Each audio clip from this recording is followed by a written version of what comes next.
Welcome to EVA Education. Please like, share, subscribe, and visit our website for more courses. Hello बच्चों, आज हम पढ़ने वाले हैं अरस्तु के बारे में। अरस्तु स्टेगेरिया में मैसेडोनिया में पैदा हुए थे। अब ये नाम कैसे याद होगा हमको? सिकंदर सबको याद है, अलेक्जेंडर। अलेक्जेंडर मैसेडोनिया का राजा था और बाद में उन्होंने ग्रीस और पूरी दुनिया को भी जीत लिया। तो जो अरस्तु के पिता थे, सिकंदर के दादाजी के कोर्ट में डॉक्टर थे। डॉक्टर समझते हो ना, इलाज वगैरह करते थे। तो उस टाइम जो था ये मॉडर्न मेडिसिन नहीं था। उस टाइम प्लांट्स, एनिमल्स प्रोडक्ट्स से ही रोगों का इलाज होता था। तो अरस्तु 16-17 साल के अपने जहां उनका जन्म हुआ था मैसेडोनिया में, स्टेगेरिया में, वहीं पे घुमा करते थे। और जब वो 17-16 साल के हो गए तो उनके पिताजी को लगा कि इसकी हायर स्टडी करनी चाहिए, उनके लिए कहीं और भेजना चाहिए। तो अब हर बात का वही सपना होता है। अगर वो बिजनेसमैन है तो सोचता है कि बच्चा एक बड़ा बिजनेसमैन बन जाए, और अगर वो डॉक्टर है तो सोचता है कि बच्चा डॉक्टर बन जाए। तो उनके पिताजी ने भी सोचा कि बेटा बड़ा नाम करेगा और यूनिवर्सिटी भेजते हैं और डॉक्टर बनने के लिए भेजते हैं। हालांकि ट्रेन भी उस अरस्तु को इसी तरह से किया जा रहा था कि उसको आगे चल के डॉक्टर बनना था, लेकिन वो तो कॉलेज में चले गए। और जब कॉलेज में चले जाते हैं तो लॉट्स ऑफ डिस्ट्रैक्शंस। कॉलेज में गए और उनको एथेंस भेजा गया था। एथेंस, अगर ये नाम याद ना हो आपको तो आपने 100 फिल्म देखी होगी। इसके अंदर पर्शियन किंग एथेंस पे हमला करता है। 100 फिल्म देखी होगी, एथेंस पे हमला करता है और वहीं सिकंदर जाके पढ़ते हैं। उस समय एथेंस दुनिया का सबसे बड़ा यूनिवर्सिटी माना जाता था। हालांकि हमारे इधर तक्षशिला भी था। और अगर इसको इंडिया से रिलेट करें तो जिस तरह से चाणक्य बहुत फेमस बड़े गुरु थे, उसी तरह से उस टाइम आपके प्लेटो बहुत बड़े गुरु थे। यहाँ इंडिया में चाणक्य, उधर एथेंस में प्लेटो। प्लेटो के पास कौन जा रहा है? आपका अरस्तु। अरस्तु के पिताजी क्या सोचते थे? वो डॉक्टर बने। और यहाँ पे चंद्रगुप्त को कौन ट्रेनिंग कर रहा है? चाणक्य, नंद वंश के खिलाफ। कुछ कुछ समझ में आया होगा कि क्या टाइम है। तो अगर टाइम ही जानना है तो टाइम है 384 बीसी से ये समय है। और जो अरस्तु का जीवन काल है 384 से 322 बीसी तक। तो ये डॉक्टर बनने से न बने और इन्होंने फादर ऑफ जूलॉजी हो गए, फादर ऑफ बायोलॉजी हो गए, फादर ऑफ एम्ब्रियोलॉजी हो गए। इन्होंने पॉलिटिक्स पे भी बहुत कुछ लिखा है और ये बहुत बड़े फिलोसफर है। तो ये ऐसा कैसे हो गया? तो कई लोग इनको ये शब्द आप देख रहे होंगे, पॉलीमैथ, इनको पॉलीमैथ भी कहते हैं। कई लोग बहुत एडमायर करते हैं। मैं हालांकि मैं इनको कम करके नहीं आऊंगा, लेकिन आपके घर में, जिसके घर में पहले से कंप्यूटर्स हो, टीवी हो, अगर मान लीजिए शाहरुख खान का बेटा तो फिल्मों के बारे में जानेगा ही। शाहरुख खान के बेटे के पास लैपटॉप है ही। तो ये व्यक्ति फादर ऑफ बायोलॉजी कैसे बना? इनके पिताजी एनिमल प्रोडक्ट्स, प्लांट प्रोडक्ट्स, हमारे इधर के आपने आयुर्वेद भी देखा है। आयुर्वेद में भी प्लांट्स से मिलने वाले पदार्थों से इलाज किया जाता था। तो ये व्यक्ति जो कि अरस्तु है, वो उनके पिताजी के साइड से वो देख रहा है कि उनके पिताजी मेडिसिन में काम कर रहे हैं। उनके पिताजी सिकंदर के दादाजी की कोर्ट में डॉक्टर है, रॉयल डॉक्टर है। तो इनके पॉलिटिक्स, इनके बारे में इनको पता ही होगा। तो इन्होंने पॉलिटिक्स के बारे में लिखा। पॉलिटिक्स देख ही रहे हैं, ये बचपन से पॉलिटिक्स देख रहे हैं, बचपन से साइंटिफिक नॉलेज देख रहे थे। उनके पिताजी जो इलाज करते थे वो लॉजिकल इलाज है, तो लॉजिक देख ही रहे थे। तो इन्होंने लॉजिक के बारे में भी लिखा। प्लांट्स से इलाज करते थे तो प्लांट्स के बारे में भी लिखा। और एनिमल प्रोडक्ट्स के बारे में, यानी कि ह्यूमन फिजियोलॉजी के बारे में तो आपको नॉलेज होना चाहिए, आप डॉक्टर हैं तो इन्होंने एनिमल्स के बारे में भी लिखा। और father of zoology, father of embryology and father of biology में। अच्छा, वैसे याद किया जाए, animal A for animal.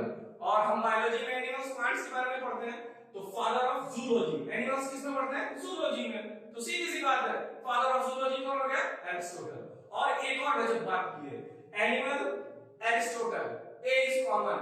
And zoology में पढ़ते हैं हम एनिमल है, तो father of zoology, father of biology, father of embryology. ये एक जबरदस्त कॉन्सेप्ट है कि आप ऐसे तरह से याद कर लें। और वैसे देखने में लगता है, अगर आप इनकी जीवनी पढ़ते हैं तो इनको बहुत सारे विषयों का ज्ञान है।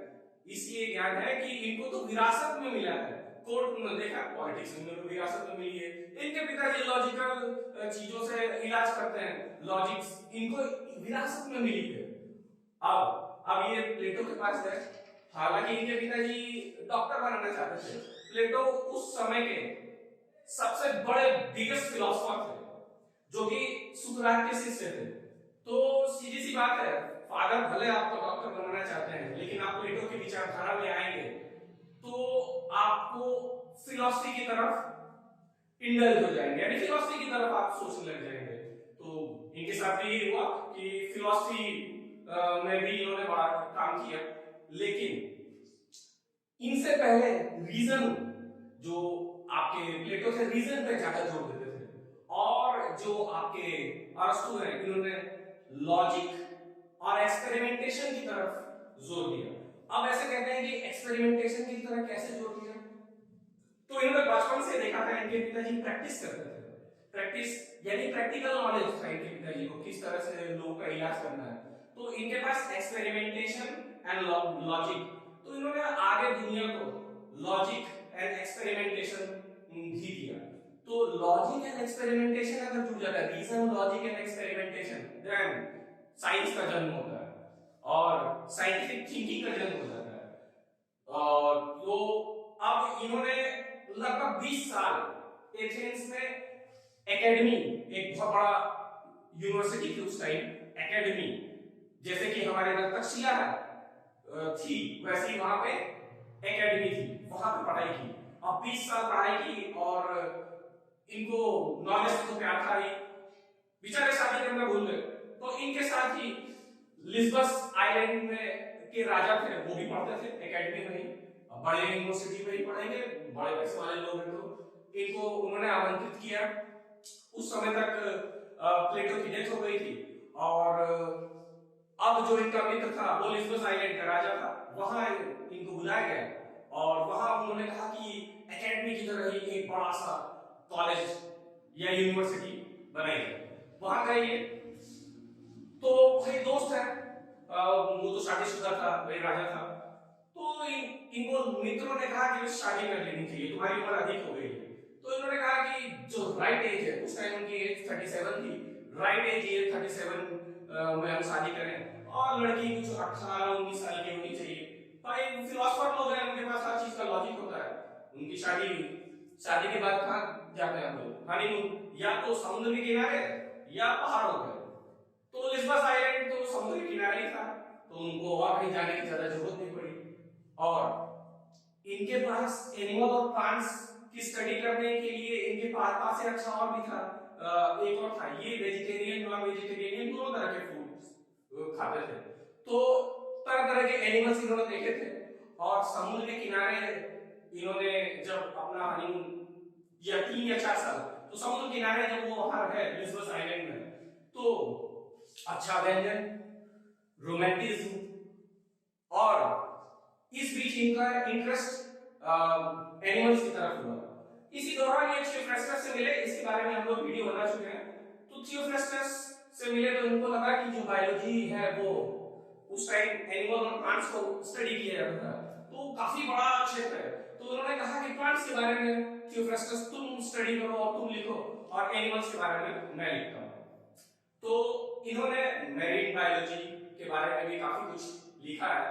और बेसिकली अगर हम देखें तो ऑब्जर्वेशन पे ध्यान दिया है।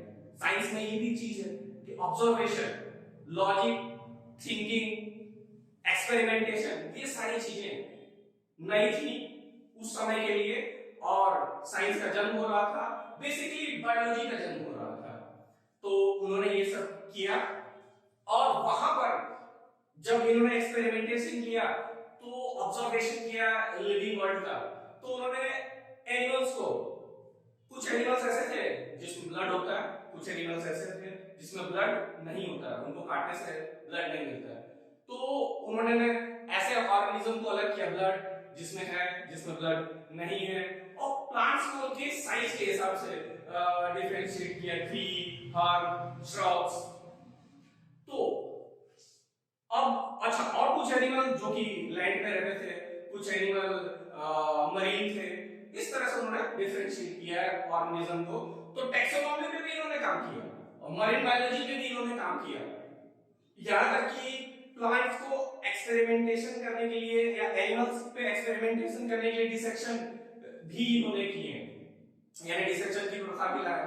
तो हर कोई बच्चा होता है जो बायोलॉजी लेता है, उसके पास एक डिसेक्शन बॉक्स होता है और तरह तरह के डिसेक्शन को करने पड़ते हैं। पाइला का डिसेक्शन हुआ, फॉर्म का डिसेक्शन हुआ, मेडर का डिसेक्शन हुआ, आप लोग करते ही होंगे, तो ये सब करना पड़ता है।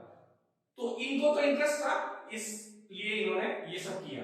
तो मॉडर्न जो बायोलॉजी आज भी, जैसे कि मलाइकिया, ऐसे ऑर्गेनिज्म जो सॉफ्ट स्किन है, जैसे सिफेलोपोड मलाइकिया में रखे गए थे। सिफेलोपोड का मतलब है कि सिफेलो यानी सर और पोड का मतलब पैर। तो ऐसे ऑर्गेनिज्म जिनके सर पे पैर हो, जैसे स्क्विड। अच्छा, ऑस्ट्रेकोडर्मा, ऐसे ऑर्गेनिज्म जो कि जिनके ऊपर शेल पाया जाता हो, जैसे आपने सेल देखा है। तो गैस्ट्रोपोडा, ऐसे ऑर्गेनिज्म जो पेट के बल चलते हैं, गैस्ट्रोपोडा, बायोलॉगिया। तो इस तरह के ऑर्गेनिज्म को उन्होंने जब रिलेट किया, जब डिफाइन किया, और आज मॉडर्न व्यू में अगर हम देखते हैं, लीनियस के क्लासिफिकेशन में देखते हैं, तो इन्होंने लीनियस की क्लासिफिकेशन में हायरार्की है, जैसे फाइलम है, क्लास है, ऑर्डर है, फैमिली है, जीनस है, स्पीसीज है। तो इनके भी क्लासिफिकेशन में हायरार्की है। और लीनियस की जो ऑर्डर है, जो इन्होंने क्लास बनाए हैं, लीनियर की ऑर्डर, इनके जो क्लासिफिकेशन में कई ग्रुप्स में आते हैं। और मॉडर्न क्लासिफिकेशन में देखा जाए तो मॉडर्न क्लासिफिकेशन में जो क्लासेस है, इनकी ग्रुप्स जो है ऑर्गेनिज्म जो बनाए उससे रिलेट करते हैं। बस यही तक नहीं, मरीन बायोलॉजी में भी इन्होंने कई ऑर्गेनिज्म जो थे, देखा जाए तो 400,000 ऑर्गेनिज्म के बारे में भी इन्होंने लिखा है। और अब जब इनका आज के जमाने में तो फाइलोजेनेटिक स्टडी होती है, आज के जमाने में फाइलोजेनेटिक स्टडी होती है। फाइलोजेनेटिक यानी कि ना हमारे पूर्वजों का इतिहास। अब हमारे पूर्वजों का इतिहास तो हम लोग सोचते हैं कि बाप दादा बस यही तक पूर्वज है, लेकिन जो साइंस में पूर्वज है, जैसे कि हमारे पूर्वज जो थे, जैसे चिंपांजी, बंदर, हमारे एक जैसे एक ही पूर्वज थे, यानी कि मंकी, चिंपांजी, गोरिल्ला, गिबन, इन सब के पूर्वज कोई एक ही था। तो ये कैसे हमको पता चलता है? तो बहुत सारे सॉफ्टवेयर होते हैं, पूरे जीनोम का सीक्वेंस करके उससे पता चल जाता है हमको कि हमारे क्लोजेस्ट रिलेटिव कौन है। तो आजकल तो सॉफ्टवेयर आ गए हैं, आप डीएनए सीक्वेंस कर लीजिए और उन सॉफ्टवेयर पे रन करके देख लीजिए। तो आज भी एरिस्टोटेलियन जो क्लासिफिकेशन है फाइलोजेनेटिकली, बहुत सारे ग्रुप उसमें सिमिलर आते हैं।